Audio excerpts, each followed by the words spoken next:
নমস্কার বন্ধুরা, প্রিয় পড়া চ্যানেলে আবারও একটা নতুন ভিডিওর সাথে সবাইকে স্বাগত জানাই। আশা করছি সবাই ভালো আছেন আর আমরাও সবাই ভীষণ ভালো আছি। এখন সকালে সমস্ত কাজ হয়ে গেছে আর এখন 9টা বেজে গেছে প্রায়। আর এখানে জলও এবার যাওয়ার সময় হয়ে এসেছে, তো এখানে সব ভর্তি হয়ে গেছে জল, আমি বন্ধ করে দিলাম। আর আজকে না জ্যৈষ্ঠ মাসের শেষ মঙ্গলবার, আর এই শেষ মঙ্গলবার আমাদের বাড়িতে পুজো হচ্ছে। শুধু শেষ না, 4টে জ্যৈষ্ঠ মাসের যে 4টে মঙ্গলবার ছিল আর কি, সেই 4টে মঙ্গলবারই আমাদের পুজো হয়েছে মা মঙ্গলচণ্ডীর আর কি। তো এই ব্রতটা আমি আর মা দুজনেই করি। আর এখন দেখো আমি সকালে কাজকর্ম করে এবার আমি ব্রাশ করতে এসেছি। তো ওখানে মা আর বাবি পুজোর ঘরে আছে, মা পুজোর জোগাড় করছে, আমি এদিকে বাকি কাজগুলো করছিলাম। এখন পুজো চলছে আর এখন বানাবো একটু সুজির উপমা। তার জন্য বাগানে আমি এসেছি ক্যারি পাতা তুলতে। আর হাজব্যান্ড ডিউটি যাবে, তার জন্য ও টিফিন নিয়ে যাবে ওই জন্য। আর এখানে দেখো বর্ষার জল পড়তে, এখনও বর্ষা আসেনি যদিও, তো বৃষ্টির জল পড়তেই আর কি এখানে ছোট ছোট যে দানা পড়েছিল, আর সেই দানা থেকে অনেক চারা গাছ হয়েছে। এগুলো মনে হচ্ছে কেতকী ফুলের চারা গাছ। সেই কেতকী ফুল হয়েছিল না, যেই ফুলটাতে আমি দেখিয়েছিলাম তোমাদের, যে প্রজাপতি প্রচুর ঘুরে আর কি যেই ফুলটার মধ্যে, সেই ফুলটায় এখানে অনেক চারা গাছ বেরিয়েছে। আর দেখো লেবুগুলো বৃষ্টি হতে না খুব ভালো মতো এবারে হচ্ছে আর কি। আর আজকের পরিবেশটাও খুব সুন্দর, মেঘলা মেঘলা, কিন্তু রোদও আছে, রোদ মেঘলা মিশিয়েই আর কি। তো আমার ক্যারি পাতা নেওয়া হয়ে গেছে। আর এই গাছটা একদম ছোট্ট, তাই বেশি পাতা তুললাম না, যতটা লাগবে ঠিক ততটাই তুললাম আর কি, বেশি তুললাম না। এরপর আমি চলে এসেছি, সবজিগুলো কেটে নিয়েছি, কেটে আর সুজিটা আমি একটু শুকনো খোলায় ভেজে নিচ্ছি। তো এটা একটু ভাজা করে রেখে দিলে তো সুজিটা ঝরঝরে হয়। তো এরপর আমি সবজিগুলোকে ভেজে নেব। আর ফোড়নে দিয়েছি কারি পাতা, শুকনো লঙ্কা আর সর্ষে, ব্যাস এইটুকু। আর এই সুজির পরে না আমি একটু তেলে আগে একটু কাঁচা বাদাম, চীনা বাদাম ভেজে নিয়েছিলাম। চীনা বাদাম আর হচ্ছে কিশমিশ, এই দুটো ভেজে নিয়েছিলাম, এই যে সুজির ওপরে রেখে দিয়েছি, এগুলো শেষে দেব। আর বড়মশাইকে এই যে লেবু দিয়েছি কয়েকটা, মা তুলে দিয়ে গেছে, তো লেবুগুলো গুছিয়ে দিয়েছি। আর এই যে পুজো হয়ে গেছে, সকাল থেকে জল পর্যন্ত খাওয়া হয়নি, তাই গলাটা বড্ড শুকিয়ে গেছে, তাই আমাকে আগে বাটাটা খেতে হবে। এই যে কলা পাতায় মুড়ে দেওয়া, এটা হচ্ছে বাটা। আর এটা হচ্ছে 3বার মুড়ে আর কি খেতে হয়, একবারে কেউ কেউ খেয়ে নেয়, আমি একবারে খেতে পারি না। আসলে এই কারণেই আমি প্রতিদিন ভিডিও সেইভাবে দিতে পারি না। যখনই ভয়েস ওভার দিতে যাই, পাশ থেকে প্রচণ্ড আওয়াজ আসে আমার বাড়িরই। তো পাপা ছোট, তো ছোট বাচ্চা থাকলে বাড়িতে যা হয় আর কি, তোমরা বুঝতেই পারছো, একটু মানিয়ে নাও আর কি করবে।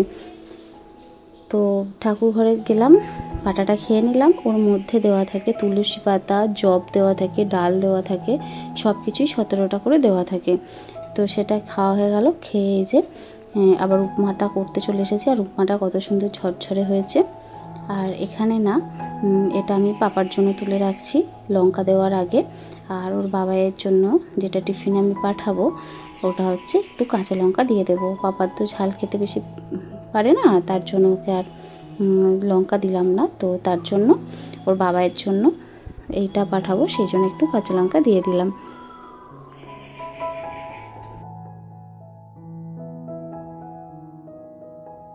বাচ্চারা এখন ছোট, তো ওদের যত বড় হচ্ছে ওদের টেস্ট চেঞ্জ হচ্ছে, তাই একই জিনিস খেয়ে খেয়ে না ওদের বিরক্ত লেগে যায়, ওরা খেতেই চায় না।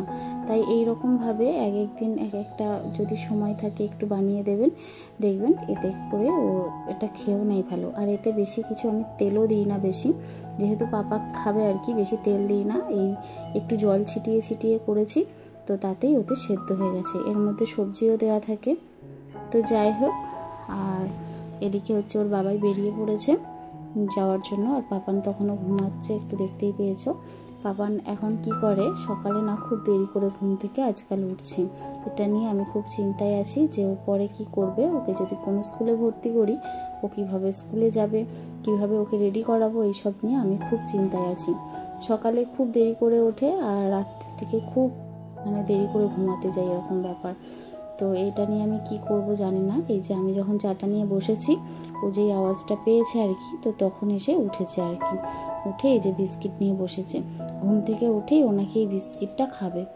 তো খেতে তো পারলোই না, ওই হাতে নিয়েই বসেছিল। তো যাই হোক, ওকে খাইয়ে দিয়েছি, মুখ আরে সব ধুইয়ে দিয়েছি।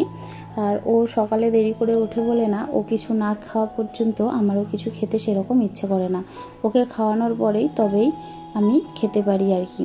তার আগে আমি শুধু সেই জন্য একটু চা করে নিই নিজের জন্য, আর দুটো বিস্কিট দিয়ে সেটা খেয়ে নিই।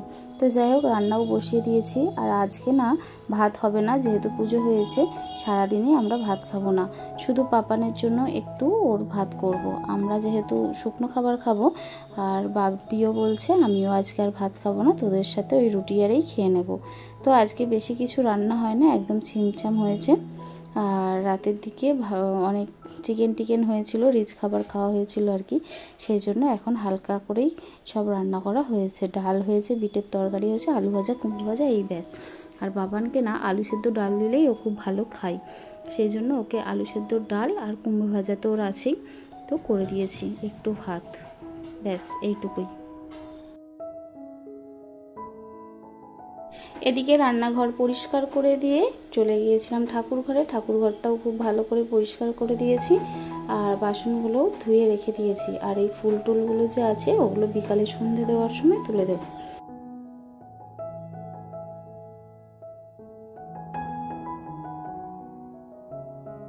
সন্ধ্যের দিকে পাপানকে দুধ বিস্কিট খাইয়ে ওকে একটু পড়াতে বসিয়েছিলাম। আর এই যে পড়তে বসে, ছেলের তো সবসময় বায়না আছেই। আজকে বলছে মা আমার পেটে ব্যথা করছে, আমি আর পড়তে বসবো না, এখন থেকে এই সব বায়না। রাত্রিবেলা আজকের মেনু হচ্ছে লুচি করব, একটু লুচি আর একটু আলু চচ্চড়ি করব, সাদা আলু চচ্চড়ি। আর এই যে ওকে লুচির থালাটা দিয়েছি, ও তো আনন্দে লাফাতে লাফাতে আসছে। ও লুচি, সাদা আলু চচ্চড়ি আর মিষ্টি ওকেও ভাবছি খাইয়ে দেব, দুটো লুচি খাইয়ে দেব। তো যাই হোক, আজকের ভিডিও আমি এখানেই শেষ করব। ভিডিওটি ভালো লাগলে একটা লাইক করে দেবেন, আর নতুন কোনো বন্ধু হয়ে থাকলে চ্যানেলটি সাবস্ক্রাইব করে আমার পাশে থাকবেন। তো আজকের মতো আসি, দেখা হচ্ছে অন্য কোনো ভিডিও নিয়ে। টাটা, ভালো থাকবেন, সুস্থ থাকবেন।